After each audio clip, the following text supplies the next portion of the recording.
3-on-1 podcast. It's time for the news on the 3-on-1 podcast, and whenever we do the news, we have a guest editorial. But in the A7FL, the power structure took a bit of a shift this past Sunday, as for the first time since the 2022 season, the Las Vegas Insomniacs took an L in the desert as SickWidIt would walk out with the victory. And a key weapon in that game, you know him as Lavish, and that is Mr. Edwards. He's joining us here on the program. Lavish, welcome to the show. This is, I believe, one of the first times we're talking with you not in Vegas and like being able to chop it up with you on the show. So welcome to the show. Glad to have you, and congratulations. No, it's great being here. I appreciate y'all. You know what I mean? I always appreciate the flowers, the acknowledgement. You know, I always appreciate that, bro. And I appreciate y'all out on the East Coast for sure. For everything y'all do out there. You know, I know it could be messy and et cetera, just like how it is here in Vegas, you know. But you guys do your job very well. I appreciate y'all. Well, we appreciate you, but I don't know what you're talking about because it's always love. There's never any negativity. No, I meant either back and forth. No, I'm being sarcastic, by the way. Just like in the league, bro. You know. No, I got you.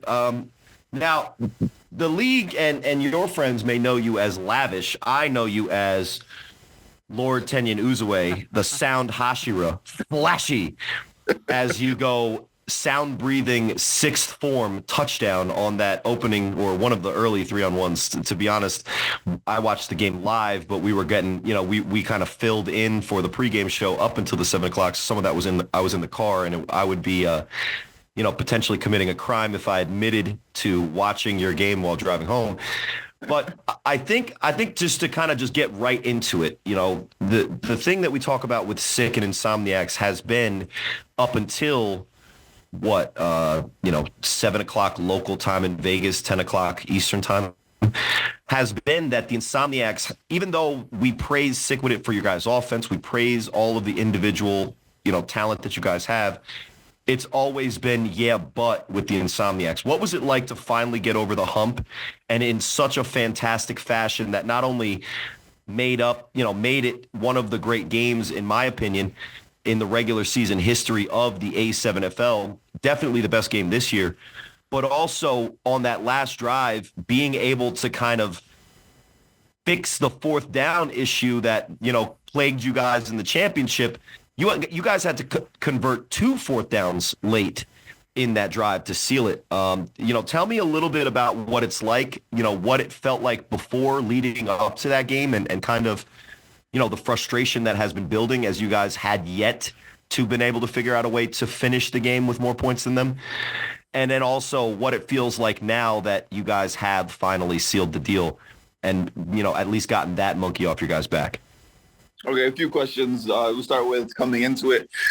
What was like really, really different was, for me personally and for a lot of us was, man, stop taking this so serious, bro. Like, lay back. Like, have fun with it and just play football. Just play football. Like, if you've seen the game, like, there's not many people crying about flags. Like, I got hit late. I mean, I'm never crying, though. I never cry about anything. You broke your foot and just acted like it was nothing. So it's kind of hard to see you complaining about shit. It's because you get up and I knew it's obvious I got hit late. I mean, it's clear as day. Our refs aren't the best. It is what it is. I already know that, been knowing that since we started playing. If something happens, I'm get up, I look at the refs. If I don't see the flag, all right, well, guess next play. It's that simple, bro. I'm here to play football. Like, if you don't get the flag, you don't get the flag. Like, keep playing football, bro. Like, and that's a lot of people's problem. But yeah, just coming in, having fun, and just playing football. And then on top of that, our O-line, oh my God, bro. You can't say, bro, Lugo, Saya, and Diggs, bro, that's crazy. Lugo was pushing people 15 yards back, like, bro. And that was the biggest thing also because in a league that's full of hundreds and hundreds and hundreds of skilled players to the point where skilled players have taken over the quarterback role, having real old linemen that have good footwork, good handwork, have the size, have the mentality, aren't like creating penalties and know football, know how to pull, know the difference between pulling outside and open up the B gap and et cetera, et cetera, et cetera. That was the biggest thing also. And the also thing that helped us was finishing. Our word of the week was finish. Like you said, our biggest thing was fourth down conversions. Every time we play them, we didn't finish. And those two conversions is what sealed it. We finally finished. And it's a great feeling. It's a great feeling for now. And this and the job is far from done. Obviously, it was a great win morally, and I guess everybody was happy to see it across the league. Whatever. That's cool. Everybody? I don't know. A lot of people, not everybody. But there's a couple of people that weren't necessarily as excited, and we know who they are. Obviously, but yeah. The interesting thing to me, and Cory, this is mainly a comment to you, but first of all, Lavish, first time on the show, fucking home run, aces in terms of answering questions tremendously. But we rarely hear from players on Sick. It's not often you hear in depth what you guys are thinking or the process on the sideline. For the most part, we hear a lot from OTT. We've heard from the pit bosses, Kamari Michael, and especially from the Insomniacs. That team is very vocal. The SickWidIt and the Force tend to be a little more insular. What's the difference between? What are the differences you see from how you guys prepare and act during a game, as opposed to the Insomniacs? Because it feels like you guys are two very different teams in terms of mentality. Well, it honestly just be coaching, coaching and leadership. There are players on Insomniacs when I play on pit bosses. If you go back on film, you can see me yelling at them when they get all talkative over a 15-yard gain, 20-yard gain after running somebody over. Bro, there's another play. We haven't scored yet. There's nothing to celebrate.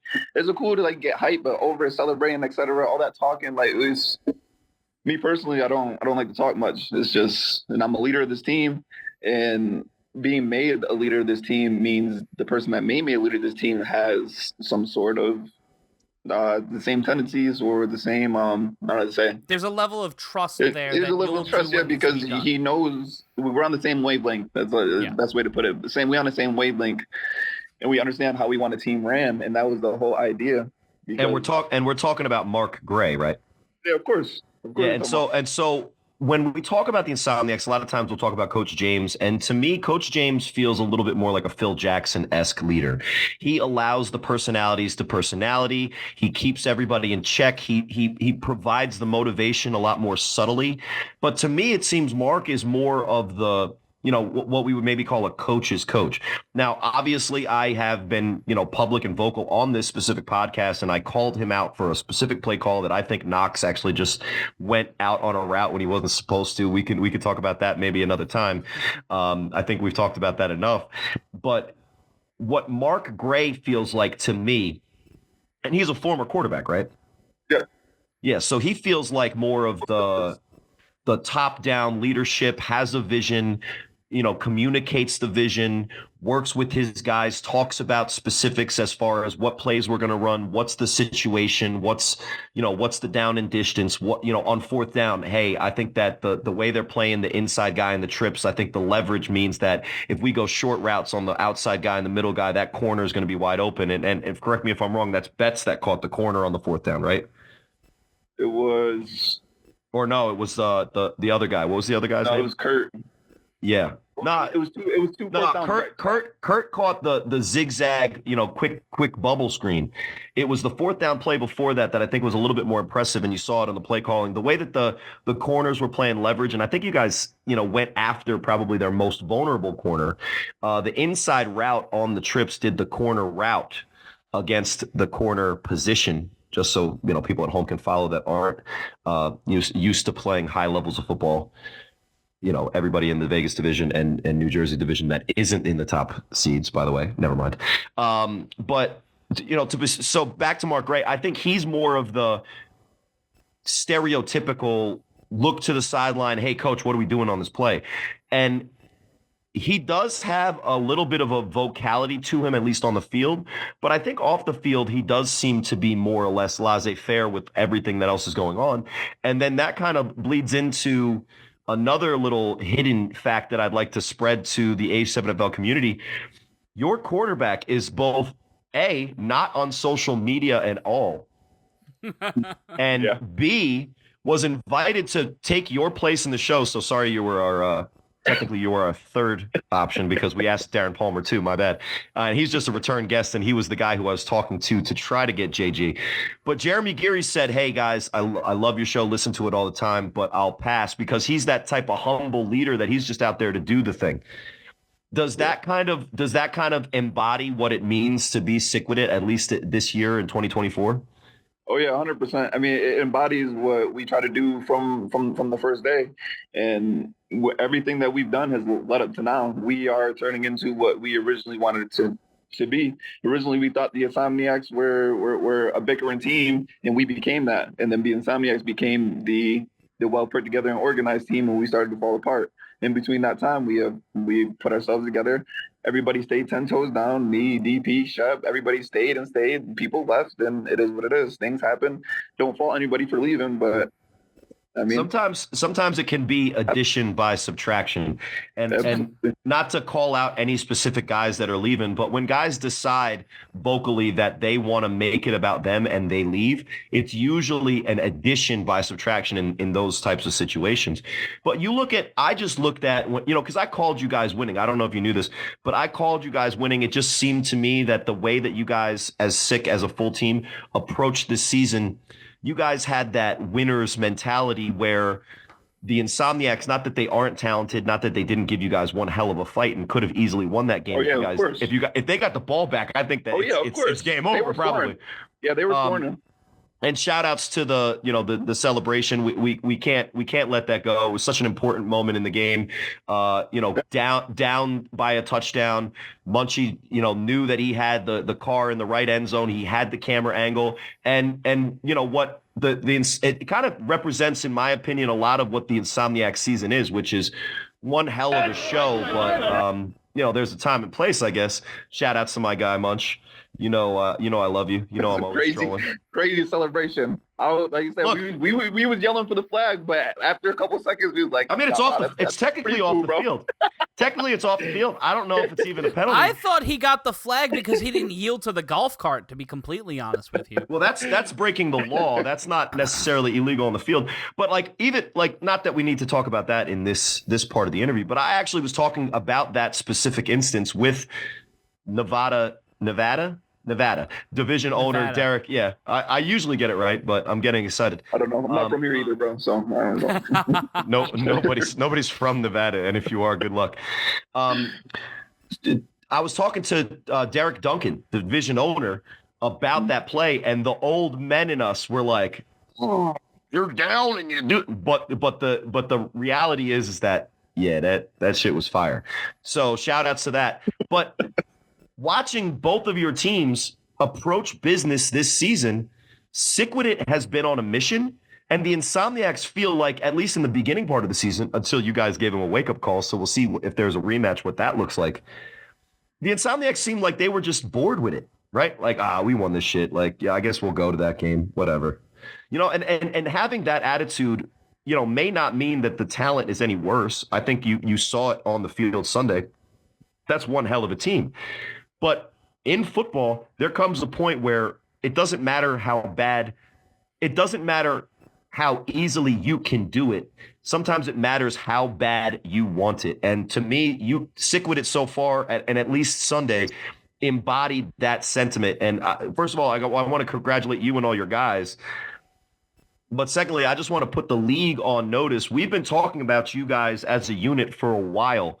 And if you guys can put up that offensive level of output and get the turnovers like you did, I don't think that there is a team that you guys can't compete with. And I think that's the goal nationally. And, for all of our listeners watching, check out some SickWidIt tape. Check out some SickWidIt tape before you write off the now number one team out in the Vegas division, snatching that title. Technically, the Insomniacs are at the top of the division due to the fact that they've played one more game. Yeah, but they because had remember what happened in week 2. Mm. So due to that, they have the percentage, however that works No, out. they don't have a percent. They can't have the percentage because it's 100% versus something lower than that. I'm just. You're right. Whatever. I'm going. I'm not too worried. I'm not too worried about the 1-2 placement. What we're worried about is playing the East Coast, bro, and getting this West Coast. I wanted your who's thoughts better, on that, Lavish, because when it comes to SickWidIt, outside of Shepard, we really don't hear full-scale opinions from you guys on the other divisions. No. What do you make of the top teams in the league, whether it be the Chaos, the Heist, the Nightcrawlers, BICU, even the Watchmen in Baltimore, and a lot of people think the Animals could be making a bit of a push towards the end of the season? More than honestly, I don't watch films. I go out there and play football. That's just what I do. I go out there, I let my natural abilities take over, I let my IQ take over, and I play football. I take what I'm given. That's just the way my approach to life. I don't do anything. But you said you did say it. I watch some film when it comes to playoffs. Right. But the reason Matt segued into that, and you could run it back when you listen to yourself back when the episode drops. You said the East, so at least they're on your mind. What is it about? Yeah, what is it about? Is it the hypothetical conversation that just bro? It's saying that we're soft out here, but you got Trey doing what Trey does out there on the East also. And so what's the difference, bro? What's the difference? If anything, I think I'll say this is what I will say to you. When you run those 3-on-1s backs against teams like the Gold and teams like the Pit Bosses, and you're not getting any shoulders even attempted to be put into your like target area, right? And it's just fingertips trying to grasp at you. The level of tackling as a whole, not at the top, but as a whole, the level of tackling in the division to me is not on the same week in, week out level of physicality that the Northeast claims to have. But I will say this. There are teams in the Northeast that do have the talent level that the Vegas top teams have shown, but a lot of teams out there are going to be surprised at how fast, how athletic, and how great you guys can be in the open field and in the pass game that I don't even think that we see on a consistent level at times here in the Northeast. So it will be that clash of styles that I think everybody wants to see. And just to be clear, most of the slander comes from those Instagram shows that man, just ignore that at times, bro. We don't watch those, bro.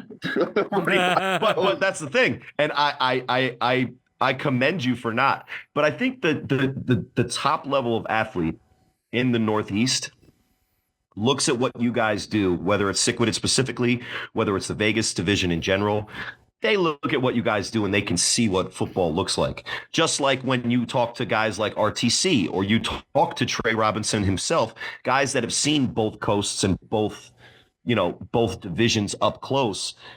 There is a difference, but there's also a lot of similarities. And I think everybody is just excited when if that finally happens, to see what that clash of styles looks like in between the lines with 60 minutes on the clock. And all that's going to decide it is how the football bounces. Are there any specific teams that you want to play from the East? Is it just whoever's the best team out there? Whoever's the best, we want comp. Like a simple example is that you see me like if I score a touchdown against Gold, like Pit Boss or something like that, a lower team, like I'm not celebrating crazy. The first 3-on-1, I didn't even know what to do with myself, bro. I celebrated like a motherfucker though. But my point is that we don't take those lower games. We take them serious, yes, because we still need to display what we can do and et cetera, et cetera. But it's like we know what we're gonna do is when we come up against this competition. That's when the real celebration. That's when the real energy came out, and that's why I feel like I was able to break that mental. I was finally able to break that mental block of just bending the corner and just going finally because we got some real competition. I was like, all right, now it's time to really lock in. It's really time to play some fucking football, bro. It's time to play real football. Even like in that late hit I took on that 1-3-on-1, even though it was late, whatever, it was a fucking beautiful form tackle. It was a great fucking tackle. And I've been waiting. I have not been hit like that in a minute. Me personally, like I said, I'm not from here. I'm from the East Coast. I'm from Syracuse. I'm from New York, bro. From upstate New York, central New York. Yep.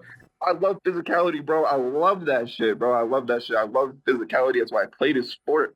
I'm a fast guy. I don't weigh that much sometimes, bro. Like right now I'm cut. I'm way cut down. So I know I'm gonna take shots. I know I'm gonna get hit. I know I'm gonna get thrown around. It's part of the fucking game, bro. Like suck it up and come get this contact, bro. Like well, and we've talked about that personally when I was trying to get your history. This was I think a year ago. I was asking you if you came from the flag culture, and I don't think you did. I think you came from just a full tackle culture. You know, you were playing I think in the Mexican. Alcoholic, started working out, caught a flame in working out, and then started playing football, caught a flame for the sport again, and then started seriously training, and that's where I'm at now. That's what happened. And I think you're more of a tackle, you're more of a contact guy, right? Oh yeah. I mean, you know, and then flag will always have a split. Syracuse, you know how cold it is there? We love contact over here, bro. We love contact over here, bro. Love that shit. And when it really comes down to it, you know, the A7FL has a place for a lot of different types of athletes, but I think you're kind of the perfect case for one of the things that I think is interesting when you look at SickWidIt and you really break down the film. One of the things that I saw from the SickWidIt, you know, game plans going into the first couple of times you guys played the Insomniacs was not that you guys didn't have a commitment to the running game with you and Mora. And I think it was more specifically Mora back then, and you were used as more of a slot receiver. What it was it almost became the curse of efficiency against some of those lower teams that you guys were able to just run basic dive, zone, just easy run plays out of shotgun and just hand the ball off, block it, and then just get tons of chunk yardage.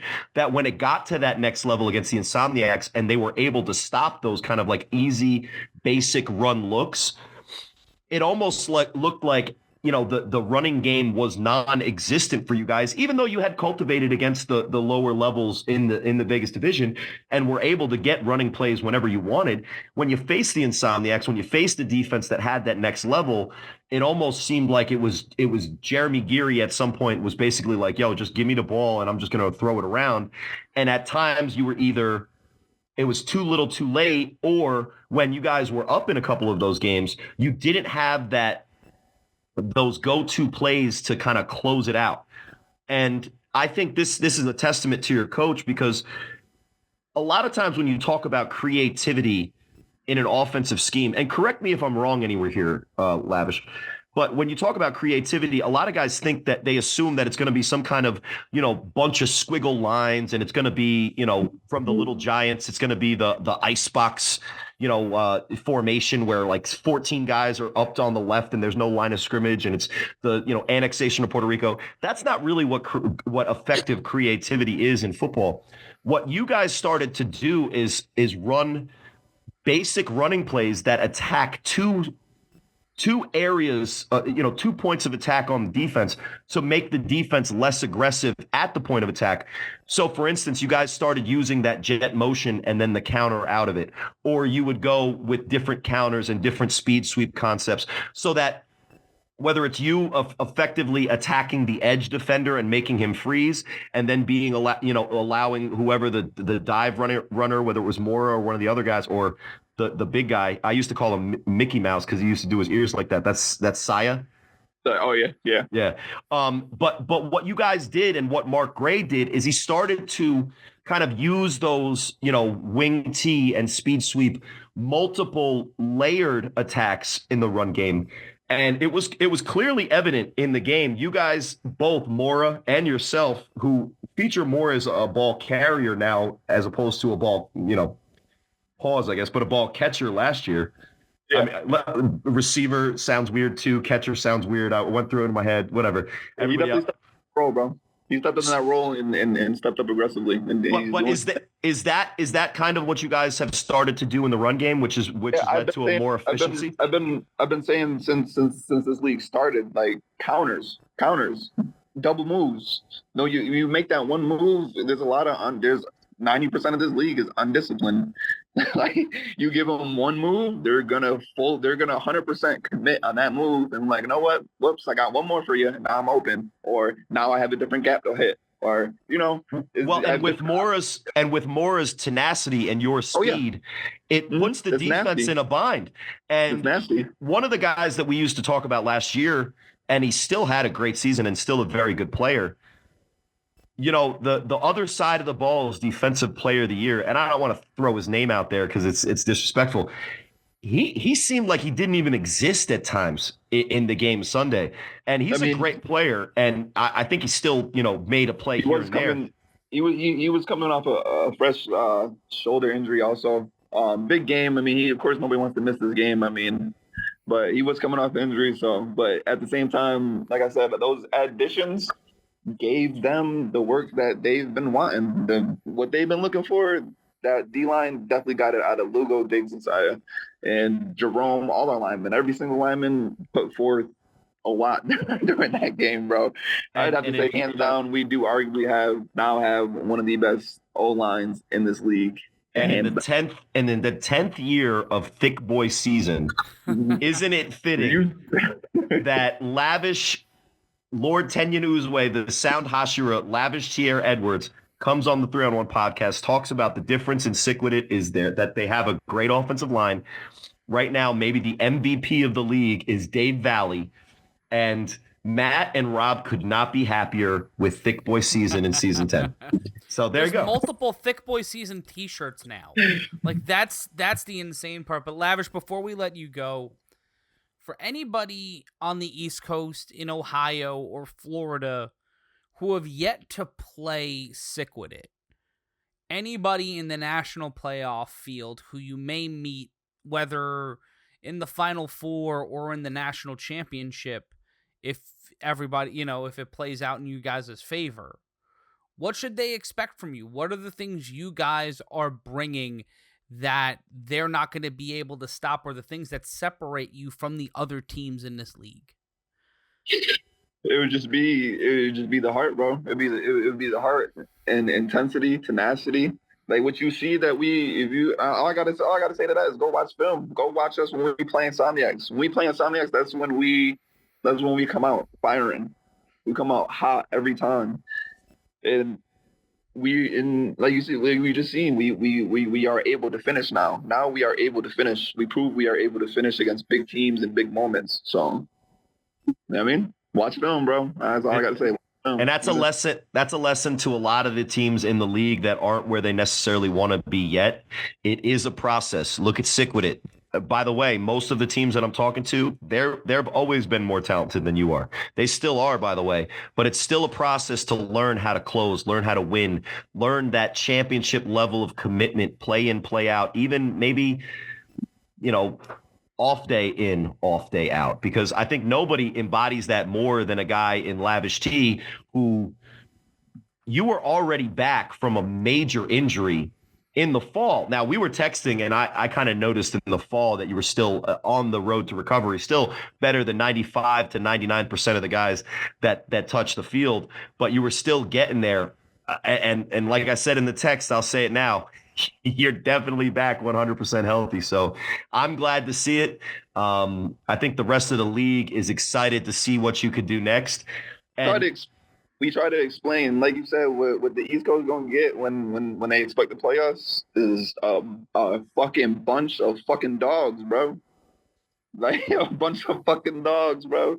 Like you said, that major injury I had, bro, and the way I came back and I'm still competing against everybody, still competing, not even at 100%. Now we back at 100. Now let's get it, baby. Let's get it, bro. Let's go. Because And on that note, last thing, it's the first time you're on the show, so this is probably the most important question you've got. Every time we have a first-time guest, and it's been a while, honestly, we've got a lot of repeat guests. Here's the question. tinyurl.com/A7FL merch. That's tinyurl.com/A7FL merch. You got 3 choices. The Huss Huss, which is Rob's shirt. The Thick Boy Season, which is, it's a theme this season, but it's the Matt. And then there's also the Cory Hammond I'll Try. Lavish T, which shirt do you go with when you go to tinyurl.com/A7FL merch? It's I always show love, always as a skill player. I always show love to my big boys, bro. It's Thick Boy season all season, bro. Every season is Thick That Boy season, is the biggest upset, I think, so far of this question. You heard it O-line, first. bro. I always give it to my O-line. Edwards, Lavish T, Thick Boy season, and rightfully so, because I think. Go ahead.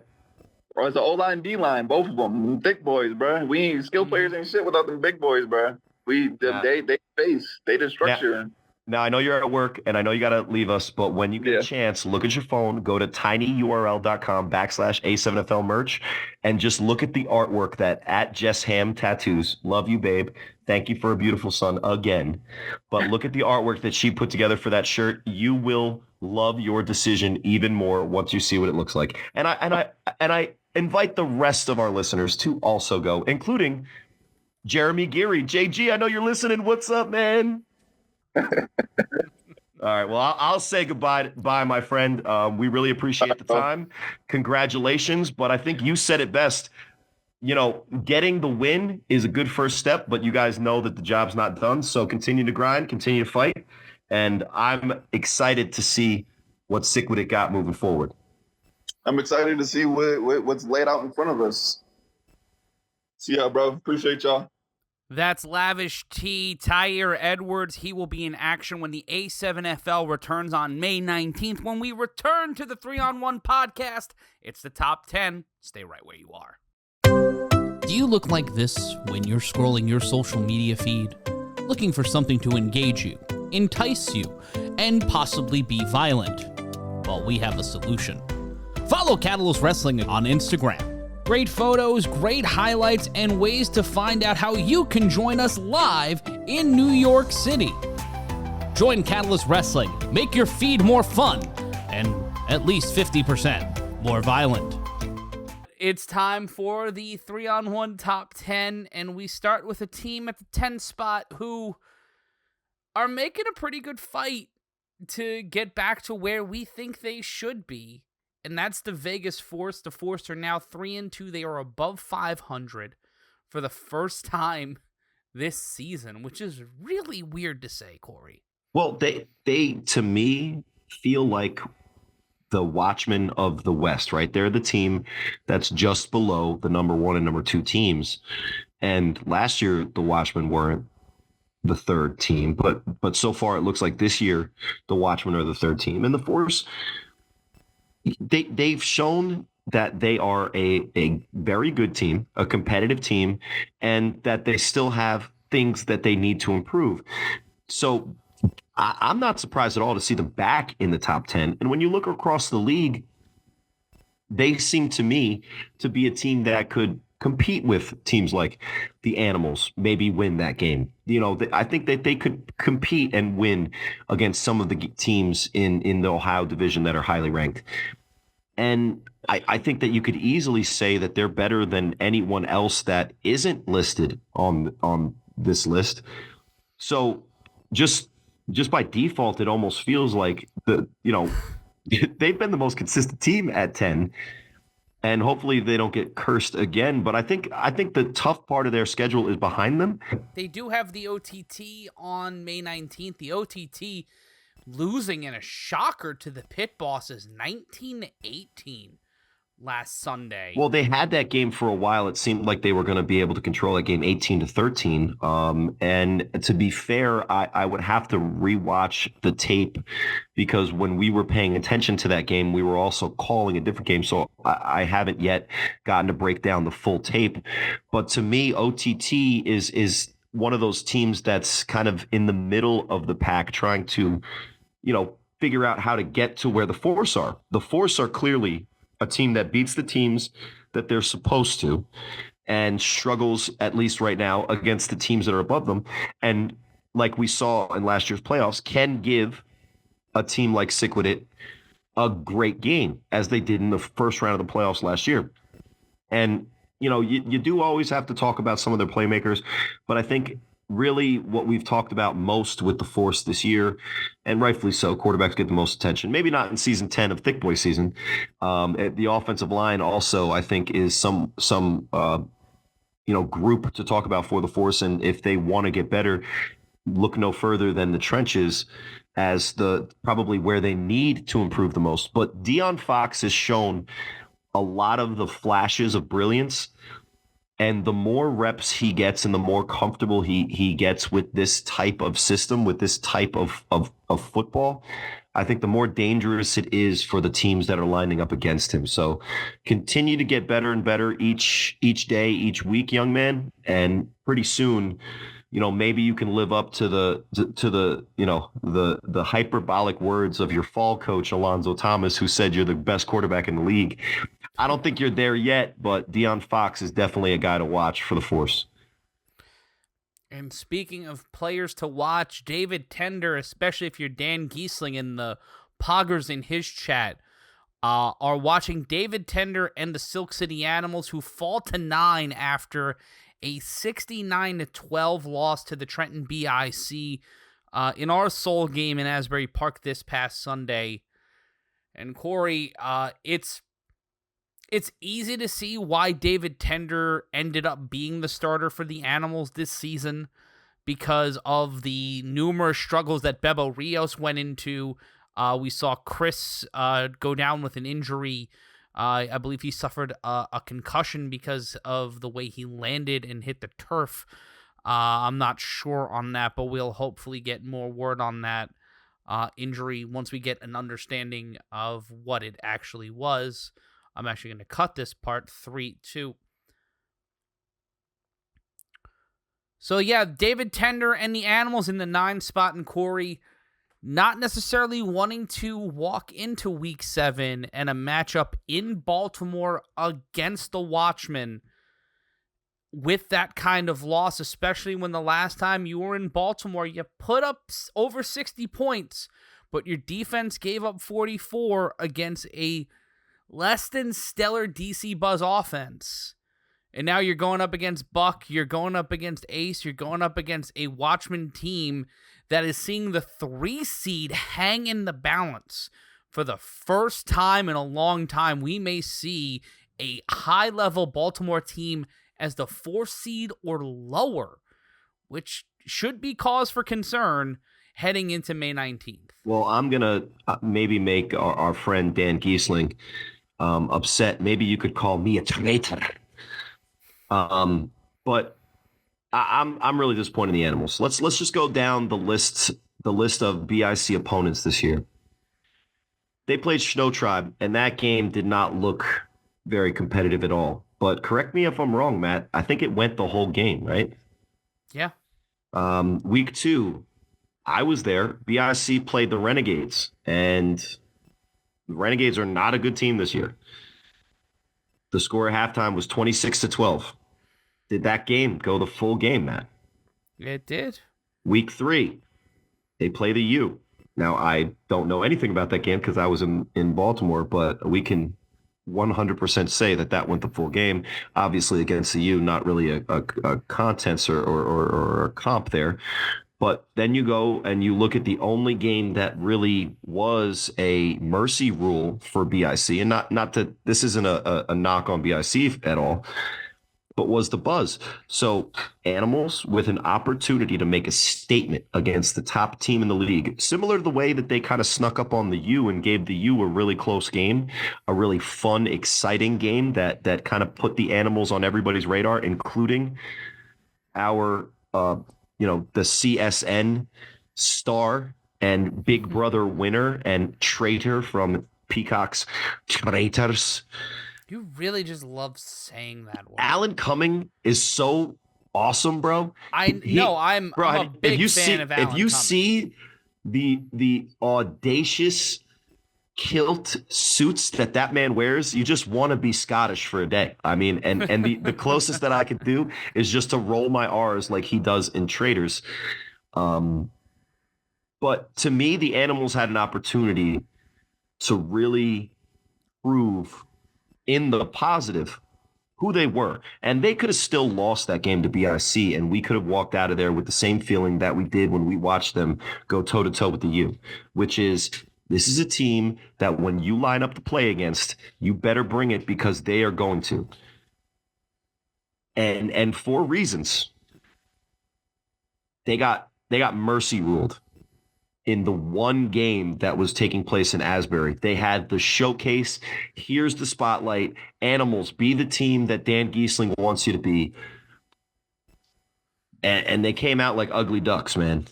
It was a sad showing. Now, the nice thing is that they have the opportunity to rebound, but it's not going to get don't get it twisted. It's not going to get any easier against the Watchmen. As great as BIC is, as obviously better because they played head-to-head, so they're obviously a better team, BIC. The same problems that the Animals face playing BIC, those same problems are going to show up when they play the Watchmen. So now, look, missing guys like Tender, missing guys like Epps, that makes a difference. But to me, and again, reasons, but if you want to be a team that competes and talks about contending for the national championship, you got to do better than what they did against BIC, because even my Renegades didn't get mercy ruled against BIC.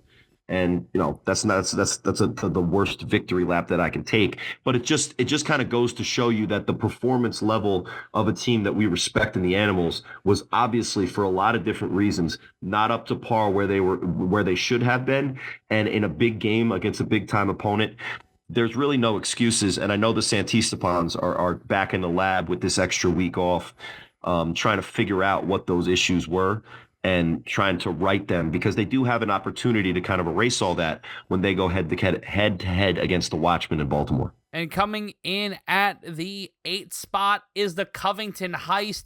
The Heist still moving. They have continued to decimate the competition.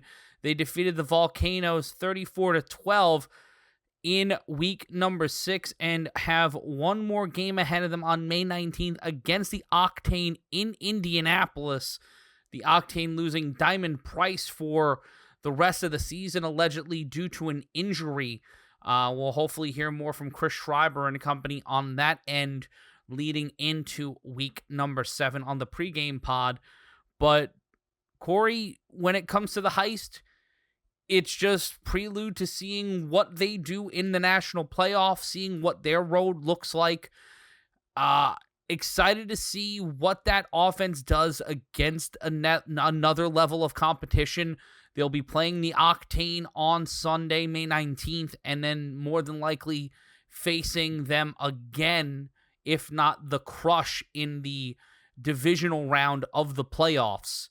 So not a lot to say aside from the fact that excited to see what they do as they get deeper into the national playoff and play games with bigger stakes, because the only time we've seen them this year playing a game with stakes was against the Chaos, and unlike last year where it was a photo finish, there was a bit of a clear separation between the two teams. Well, and they're in the position that Sick was before they beat the Insomniacs. They know how to take care of business against all the other teams in their division, except for the team that they still have yet to beat. And you said it last year in the regular season, it was not a close game, but the Heist were able to make it a game in the Ohio Division Championship, ended in a pick 6 in overtime. So they basically had the opportunity slip through their grasp. Does that sound like another situation in a fall championship, right? So maybe the rivalry is still building out there. And when they take care of business, it goes kind of under the radar because that's kind of what they're supposed to do. But the Heist must feel comfortable with that, well in hand. We expect them now to beat the rest of the opponents on their schedule, and they've earned that right. And that does take a level of commitment and a level of learning to win that they should be proud of and should be lauded for. Now, the next step is to get over the hump against their main rival and then see what they can do if that happens in the national playoffs. So I like where the Heist is going. I like the trajectory that they've been on since they've kind of burst onto the scene in the first year of the Ohio division. And, sitting at 8, nothing to necessarily, write home about, but, in those, those Andrew Luck Civil War letters, right? But they have to be content that they're just kind of standing pat, because we all know what the path for them to move up on this list is if they can somehow take care of business against the number 1 team in their division. And that's a team that I think we're going to mention later on this list. More than likely, as we move on here in the top 10, a team that will have a date with Destiny and the Silk City Animals in week number 7. It is the Baltimore Watchmen. They got the win over the Snow Tribe 38-0 in week number 6. But as we look ahead to a really interesting Northeast bracket, if you're the BIC right now, who do you want to face as the 4 seed? The Animals that they just mercy ruled. But I'm gonna be honest, that's the answer right there. Well, what about the Patterson U, who had a little bit of a challenge against the Animals? The U would end up finding a way to get that level of separation a little quicker than some other teams have outside of the BIC against the Animals. And they handled the Watchmen pretty thoroughly in week 1. Hard to value week 1 against week 7, but it's a really weird position for the Baltimore Watchmen to be in right now, to where their comp is the Silk City Animals. Like, walking into this season without Quattrell Huffin on paper, not knowing who a lot of these players are, no one would have made that estimation outside of maybe Ron Clark, because he seems to know everything before anybody else does in this league.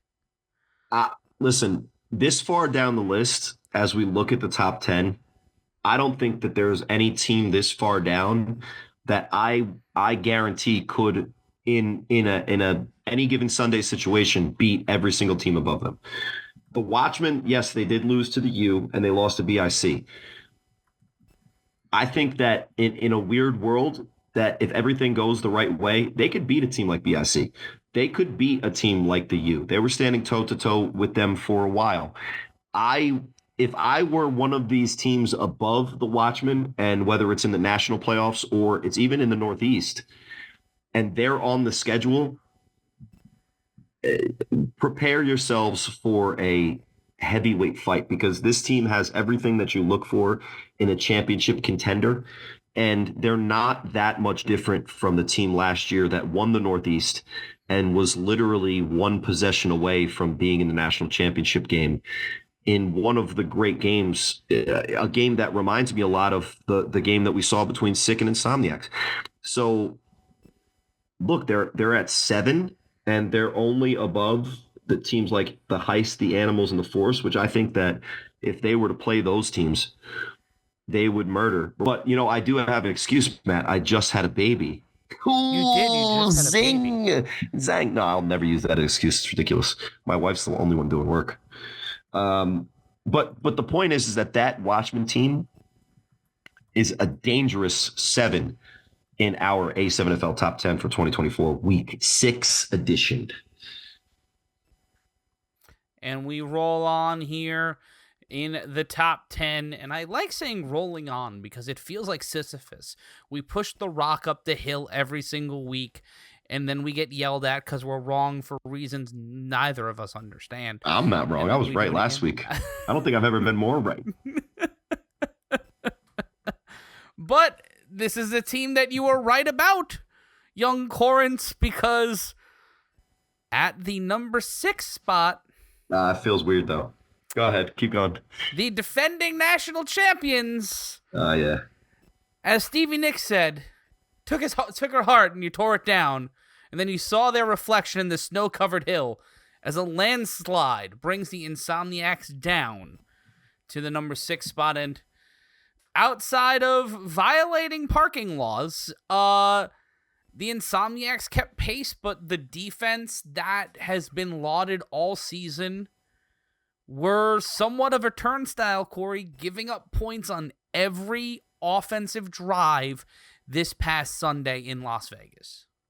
You really break it down. The Insomniacs lost on that one scooter fumble, the one turnover, the one slip up that they had. And when your defense is allowing the other offense to play the way that Sick was able to play, including what Lavish was able to do in the return game, you put your offense in a tough spot. And the efficiency in which SickWidIt was able to score, it forced the Insomniacs out of maybe the strength of their offense. Not that their passing game is not elite, which it is. Shout outs to the receivers over there. Obviously, Munchie having a big game. Smooth, which was making, catches when his quarterback needed him. And David Clark, literally showed up. And then I don't know if SickWidIt forgot who he was. Looking like if Zeroni from Holes was literally stretched out and on steroids. I don't know if that's a good reference, but I'm going to go with it. But they didn't cover him on his first play in the game. He walked onto the field and I guess they just didn't realize that it was him or something. And then he was wide open and he basically scored a touchdown, but then he stepped out. I'm going to say this about the Insomniacs. It's wild that my brethren in the 3-on-1, and listen, Matt, I'm going to throw you and Rob right under the fucking bus on this one. It's wild.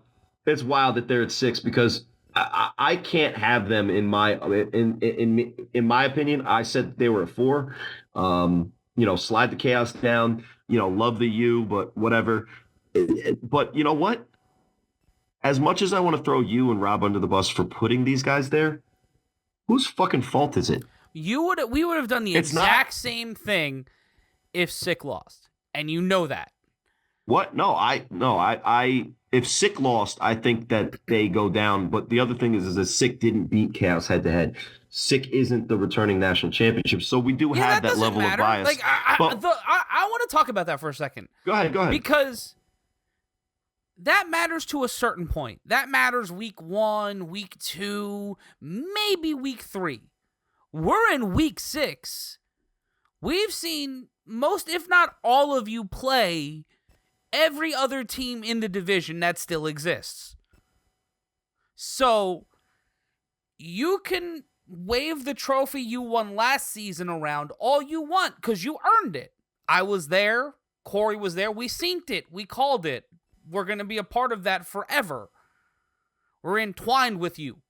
So we get it. But I said you were going to win that game too, by the way. Jesus, I'm going to step down from my soapbox, but TLDR, we get it. I get it. New season starts in 3 weeks. That's all that matters. Well, that's when you. What I was saying, right? What I was saying is to kind of finish your point, even though it's counter to what I was saying, right? My initial thought was how could we put these guys down there? But whose fucking fault is it? It's not our fault, right? They had the opportunity in front of them to go undefeated, and they fucking lost. And we warned them. I told them. I basically said, hey guys, watch this. You guys are going to lose this game because of these things. And David Clark doesn't show up on time. There was a whole thing during the broadcast where the Vegas booth was talking about, when the Insomniacs are, sorry to do Dub's voice. I was just doing a regular announcer voice. It happens to sound like Dub. You made him sound like a 1940s announcer. I'm Dub Alvarez coming to you live from the front. Our boys are giving them what for? That's what you made him sound like. And here they come, the rest of the Insomniacs not showing up on time for their most important game of the game. Idlewild Airport in New York City. Good afternoon, Dub Alvarez for RKO Radio. Shout out to our guy Dub. But maybe, I don't know if he's got to go to maybe that accent now. No, I'm just joking. But for me, the reason I say that they're down here is because when we look at the loss that they took, I think if we look at that loss, that's a quality loss that I think that if they get the ball back, shout out to Sick for keeping their offense off the field. if the Insomniacs get the ball back, all of the momentum and all of what it felt like in that game is that the Insomniacs were going to get the ball back, and whether they had 1 minute or 15 seconds left, they were still going to score, and they probably win that game. So shout out to Sick for taking care of business where they haven't yet, and I was really proud of not only the division as a whole, both teams, but specifically Sick for learning from their mistakes and putting them into practice in the must-have situations on fourth down multiple times on that final drive to win the game, and not backdoor into win, but they snatched the victory out of the Insomniacs' hands. They earned it more than I think any team has earned a win this season. But I also think that when you really look at the way the Insomniacs lost, they are still an elite level team that, in my opinion, has a better resume than even the undefeated Chaos. And no disrespect to the Chaos, but look at the strength of schedule. And look, this is just a losing argument. You guys are 6. Deal with it. Fucking win games and don't lose, and you won't have to worry about this. I feel like there's gonna be people mad about it. We're gonna hear about it a little bit. Well, fuck them. They should have won then. No, that's what I'm saying. But I feel like they're gonna be like, yeah, no, you're not wrong. Because we're not saying they're not. Because we're not saying they're not going to make it deep in the playoffs. We're not touchdown dancing, saying "ha ha, you lost." But it's like, okay, this is where you are now. It's not indicative of who you are. It's just of where shit is. But what it is, right? Is I think it's definitely the wake up call that I've been asking for. That I'm not going to say the name of the player who reached out to me and told me to go against my journalistic integrity and keep them off of the top 10 to start the season, right? This is what they needed to realize, is that the whole cute thing where they show up and then it just happens, right? Because they're just better. Well, they weren't Sunday. The just showing up and just being better almost was good enough, but it wasn't. And in a repeat title run, we've been talking about this. It's one of the main themes that goes along with the 2 quarterback system that pisses me off every fucking time, and the fucking coaching thing that Rob still talks about. The other thing that we talk about all the time on the 3-on-1, the major theme of this program, is that the get back after winning the championship is much more difficult than winning the original championship to begin with.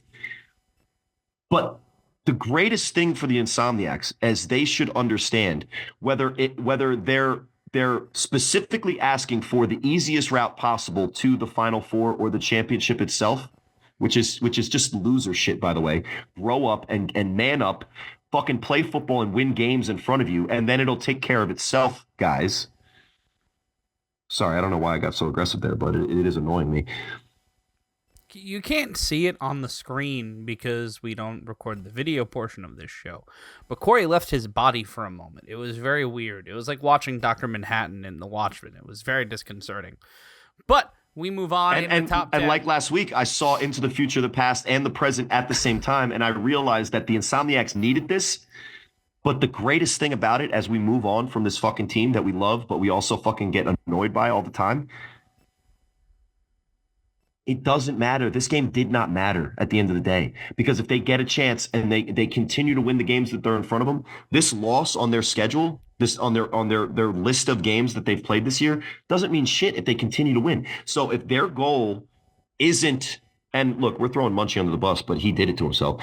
If their goal isn't to get the most awesome fucking rad celebration after your touchdown, man, and it's to win the national championship again, that goal should still be front and center, and all they have to do is refocus, recenter, and start handing the ball off to RTC more. I would agree with that, and to be completely honest with you, I think this is probably the best thing for the Insomniacs the rest of this season, because it takes a lot of pressure off of them. It felt like that team was starting to try to find a reason to give a shit.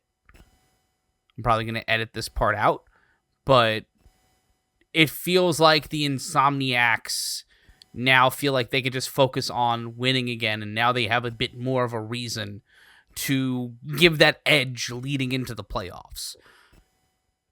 It's what they needed. And it's best that it happens now, right?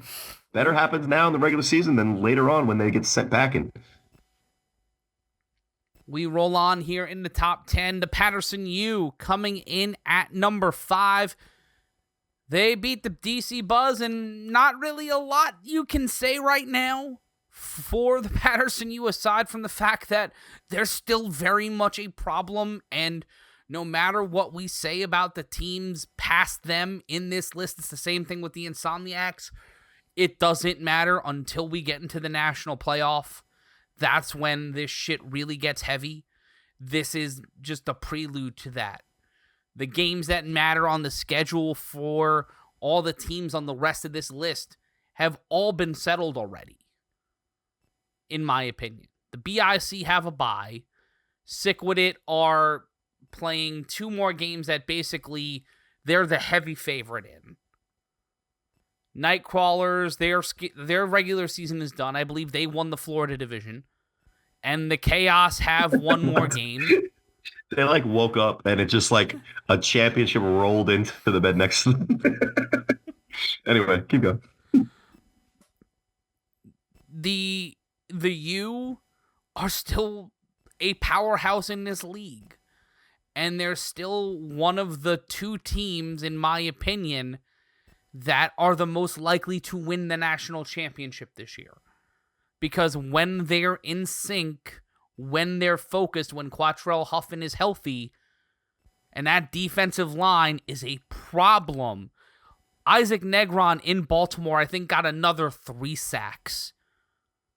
And when we asked Dave Valley, the presumptive MVP, I think that's a stretch. But the offensive lineman superstar for BIC, he talked about Nick Mays. This is the first guy. He went right to it. He was like, yeah, Nick Mays is not bad. Now that's him saying this guy is great. He goes, yeah, that guy's not bad, which, it speaks for itself. I think my question about the U, because the U have always been in this position, whether they lose the game in the regular season or they're undefeated, they're a dangerous team to play against in the second season of the A7FL. In the playoffs, if you play the U, whether you're the Immortals in the 20 teens or your BIC or the Watchmen or whoever, the team that you're facing has a really great chance to beat you up and down the field on both sides of the ball and has the athleticism to cover your 3-on-1 and maybe score on special teams. My only question for them is, and I do see the value in making sure that the most important players are healthy, but do they find themselves a little rusty headed into a must-win game in the playoffs when a lot of their best players, their go-to players, including their quarterback, who, again, is synonymous with his team, but is basically a new addition this year. Now, that's a stretch. That's kind of like a journalistic, storyline more than it is an actual thing. Quattrell Huffin knows how to play with these guys, but it's been a really long time since he has on an A7FL field, and it's going to be even longer by the time they actually get a chance to play a playoff game. So that, to me, is concerning, but nothing else about the U's chances in the second season is. And listen, at number 5, I'd say this. If any of the teams above them have that letter on their schedule in the playoffs, there's a chance that all 4 of those teams could go home. That's just who the U are. And we get into the final quadrant of our top 10 at the number 4 position, the Sin City Chaos, who basically did the exact same thing a week ago against the Octane in Cincinnati that they did in Indianapolis. It was like Groundhog Day. Yeah, they pulled the Bill Murray. Shout out Chris Elliott forever. The home and home swept by the Chaos. Holy shit. That is a team that is earning their respect after a lot of people thought last year that was an anomaly, that the Chaos and everybody would catch up to the Chaos this year. And to be fair, the level of competition has risen across the board in the Midwest. All of those teams have taken a step forward, some more than others. Some have leaped, while others have taken tiny steps towards growing in the league. But the Chaos, adding Seth Chambers, adding Seth Kozak, these guys are for real. I'm not going to say that they're my pick to make it to the Final Four or to... They're Rob's pick. or to make it to the A7FL championship.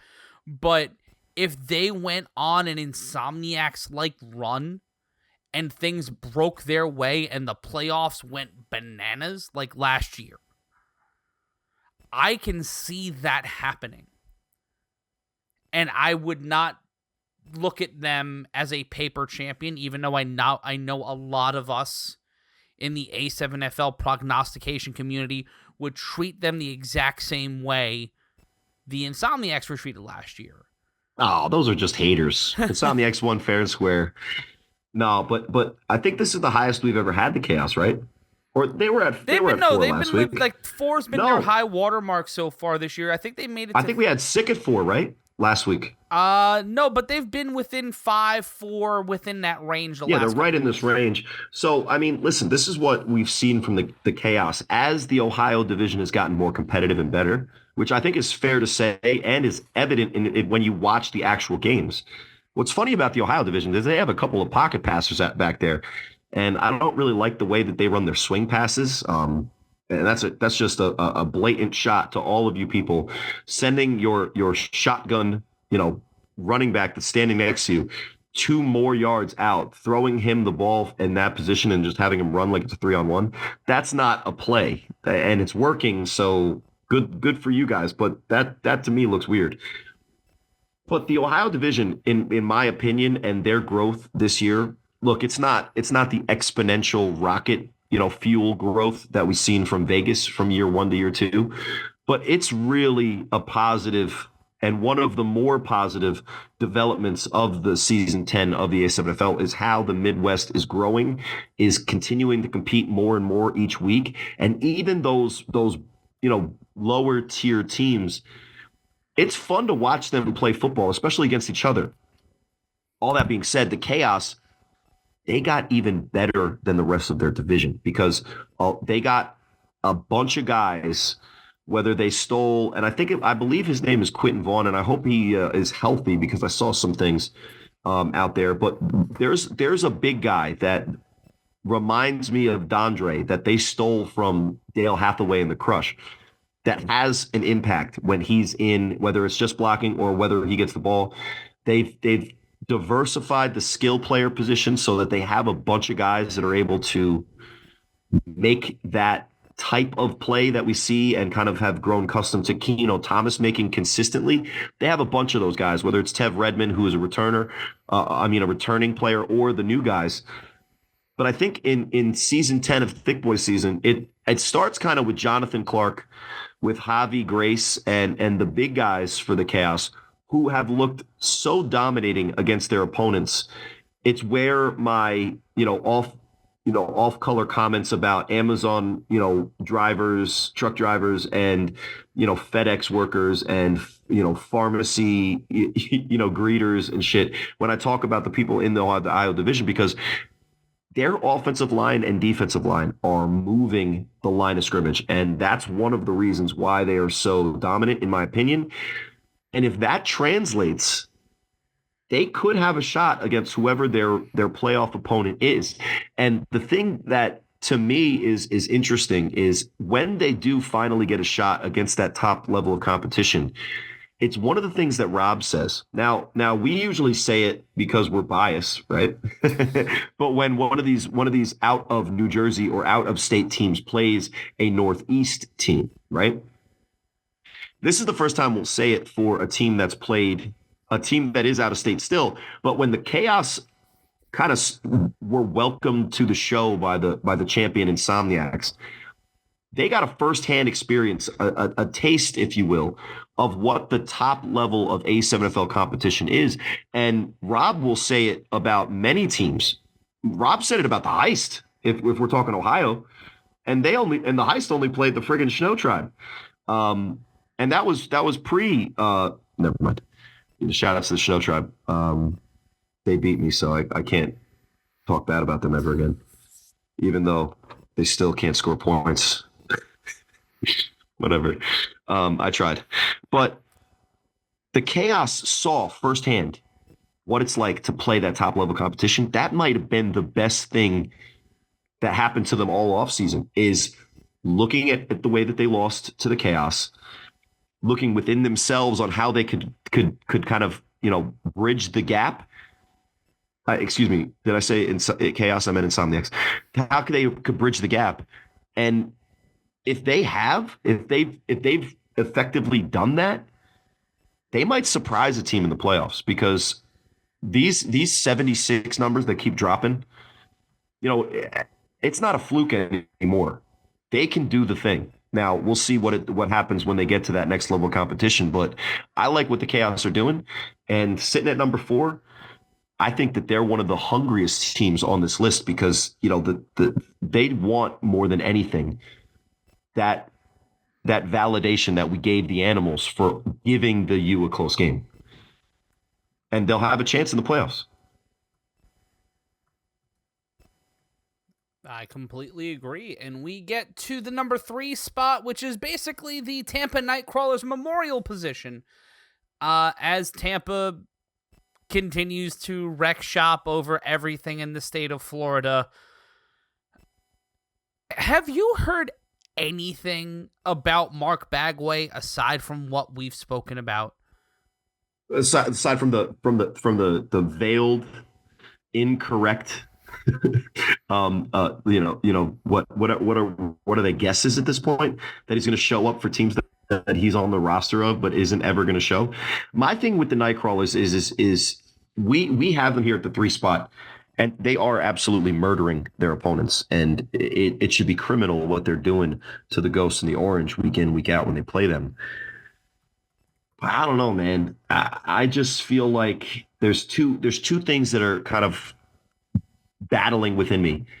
They got to show me that their roster is committed to being the real roster that we expect to see when they're in the playoffs, which is Logo Davis, Mark Bagway, and the list goes on. BME Keese, McCants, Deontay Henderson, and all of the other guys, whoever that friggin' male model was that was still getting, the guy who had his shirt off the entire weekend. Dude, it was 3,000 degrees outside. I let him rock. I guess, I don't know, but listen, we saw what was happening. If it was Dub Alvarez covering the Dust Bowl outside shirtless, I would have let that rock too. Fucking, it's outside. It's very hot out here, but this is just now Dub has become a time traveling newsman. This is just what his character on the show is. Well, and he would invite that guy onto the other side of the ball and ask him, "Tell us your football story." No, that was too much. That was too much. I love our other side of the ball guys. So no shade. Like Arizona, like Bullhead, no shade whatsoever. But the thing about the Nightcrawlers is we don't even really, when we look at the film, we don't even really see most of those guys. Now we see guys that are absolutely blowing their competition out. But to me, they got to show me. And listen, the other side of me is like, hey, whenever people have doubted what the Florida team can do, look no further than what they did in the game that we first saw them in, Matt. When I'm sitting there calling a game from the bowels of the Jersey City War Room, and the Ohio team that to be clear, that year when the Nightcrawlers went to Ohio in that first year where they had the crossplay, Nightcrawlers lost to the Crush. Dale Hathaway gets his guys, drives down to Florida. They're all excited. It's 80-0 before me and Matt could even take 16 breaths. And I know recently you've been hearing me breathe heavy on this podcast. My bad. I'm trying to be a little bit closer to the mic so I can be quieter. Whatever. Shout out to Calbone, who was checking on me. That's my guy. It's always the defensive ends that care about my health and safety. The thing is, because I have to process our audio. And to be honest, I do a lot in a week, and sometimes I am lazy and don't cut out all of Corey's breaths or all of our breaths in it.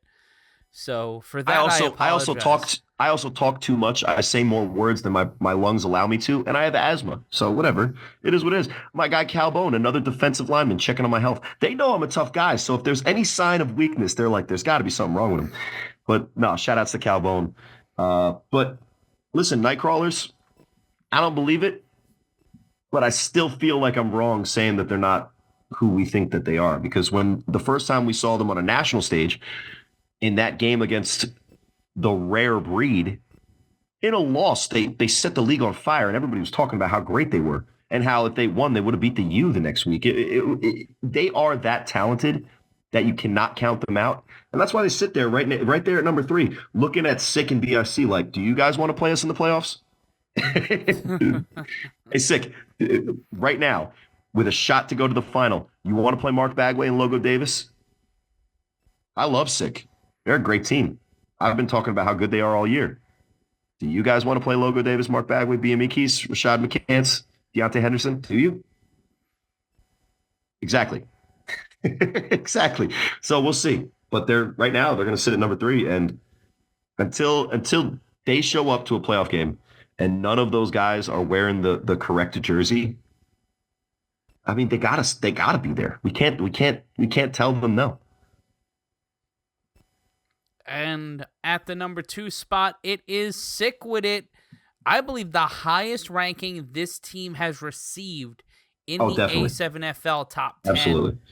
And can't say they don't deserve it. This team right now is a serious championship contender.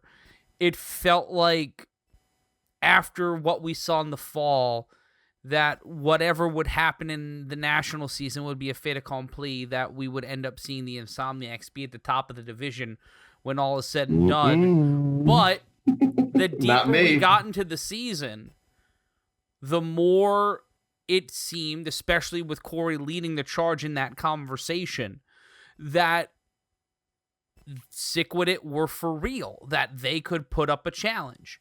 And a lot of people are going to shoot the Insomniacs a lot of bail. And Scott Hamilton is currently not feeling well. I do believe that he is currently suffering from an abdominal injury. So our best to Scott, and hopefully he recovers very quickly.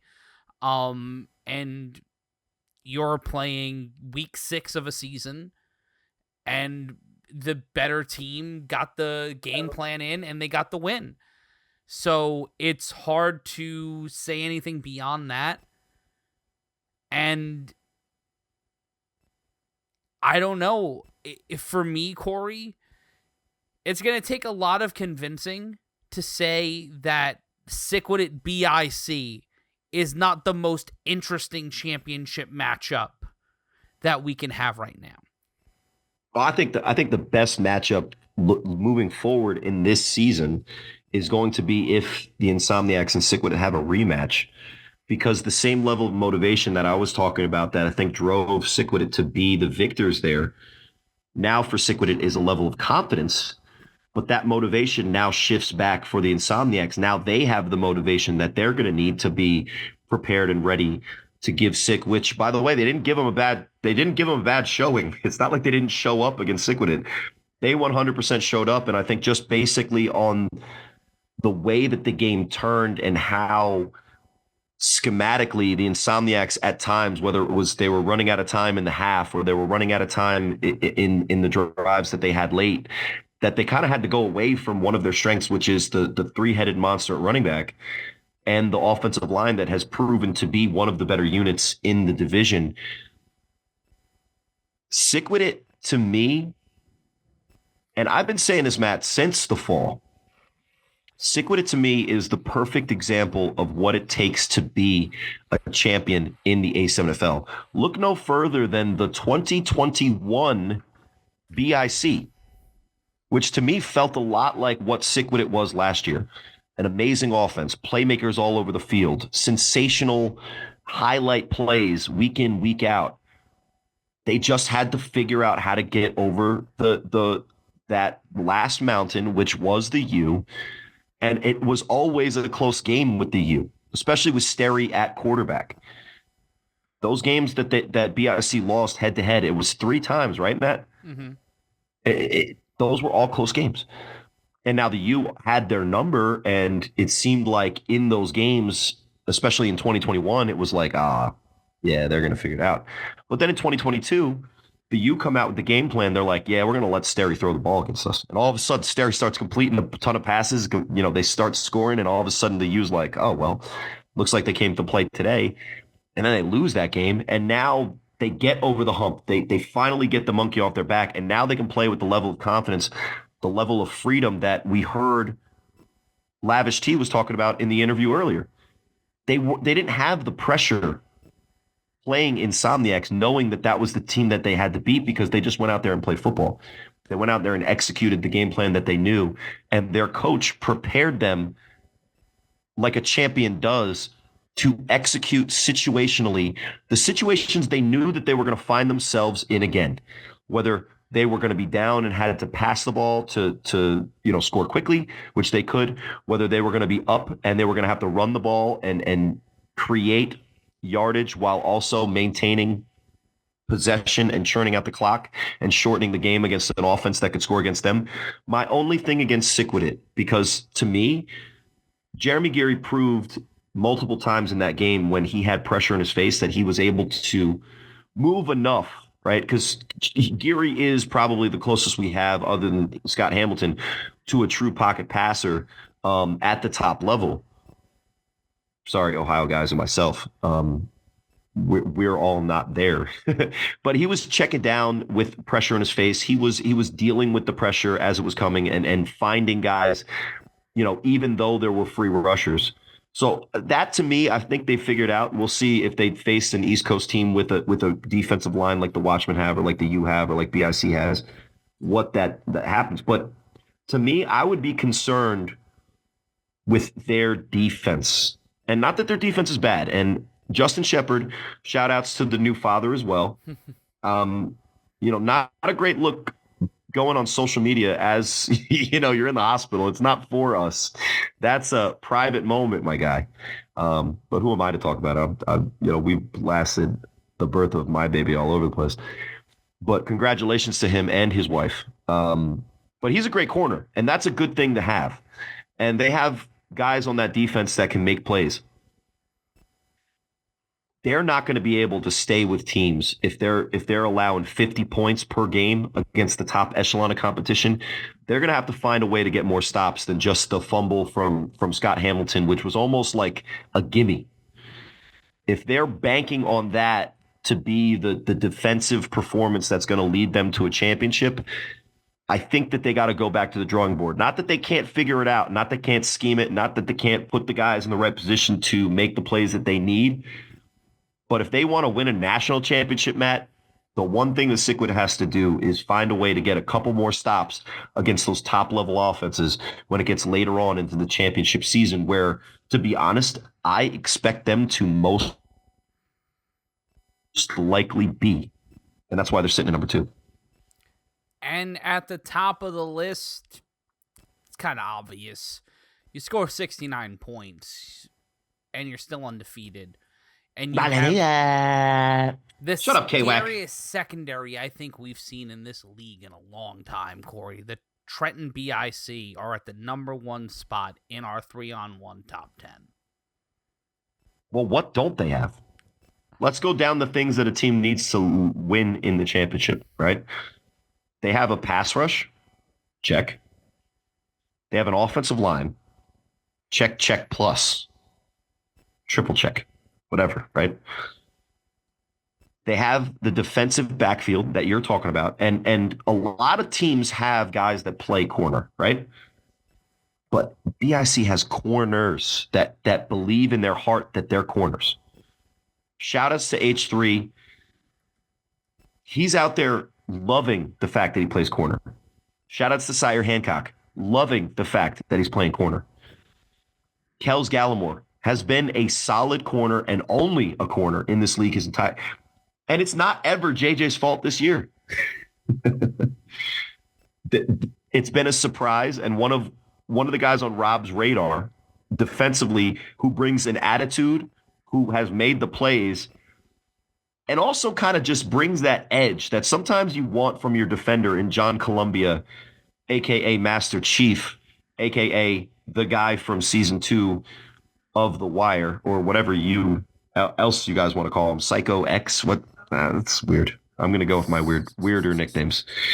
But John Columbia, even though he was on Rob's radar, man, he's been playing some pretty good football. Now, here and there, guys miss assignments, whatever. Somebody's going to cut a film and say, oh, well, how is this guy good in your eyes? He missed this play. All right, cool. You must have a great life to go that far into the vault. But then, Matt, we didn't even talk about Sterry Codrington, Ashanti Worthy, or any of the playmakers on their offensive side of the ball, because they have everything that it takes to win. But most importantly, when we were talking to Carl after the game, it's the motivation, right? I guess that's the theme of this episode. It's the motivation to not only beat the teams that are on their schedule, but the belt to ass that they put to the animals. BIC had every right to show up to that game and just get in and out of there with everybody healthy, right? Mm-hmm. No, they went in there with the mission to put up the points that they did, get Herschel in the game, and pummel the animals into submitting to allowing Herschel to get that 5-yard run. And you saw everyone was on board with that play just as much as the booth was. They celebrated just as much for that extra point that they did when they all came off the sideline when Ashanti Worthy scored against the Vegas Force in 2022. Like, that was probably the most excited BIC's been all season, and it was to get their guy Hirsch points in meaningless moments in a meaningless game at that point. And it just goes to show you that the level of excellence that they're trying to achieve is that uber level of excellence that only true champions ever strive for. So credit to BIC so far, but I think the best thing that we could say about BIC is that they're actually asking for comp. They are ready to take on whoever is willing to show up to Asbury Park, or even get them out to, let's say, I don't know, like somewhere, like some weird place in the Midwest or whatever, right? Right. Or even though they've been so dominant this season, they've taken care of business. They know the job's not done. And Dave Valley said it best. The number one priority for every guy on that BIC roster is to just get there and dominate their opponent, embarrass them, pancake them into the turf as if they belonged there to begin with, and move on to the next, because championship or bust has never been a better way to describe what BIC's energy has been since the first snap of this season. And in an update on Scott Hamilton, it's appendicitis, so Scott will hopefully be on the mend relatively soon. Shout out to him as he suffers from appendicitis, which is get that thing out your body. It's not necessary, and you'll have plenty of time to heal up. By the way, Zach Luciano can handle the rest of the games of the regular season. You heal up, my guy. We need you for the playoffs. And on that note, we will be back with you next week as we preview Week 7 and go deeper into the playoffs as we are on the road to the national championship. For Big Rob Fabian, who is on a well-deserved break, and Cory Hammond, who's going to go handle some Hudson Briggs action, I'm Matt Ryan, who's about to walk his dog and pass out, and making sure, as always, let you know, don't be an asshole. Effort breathing, fourth form. I'll try.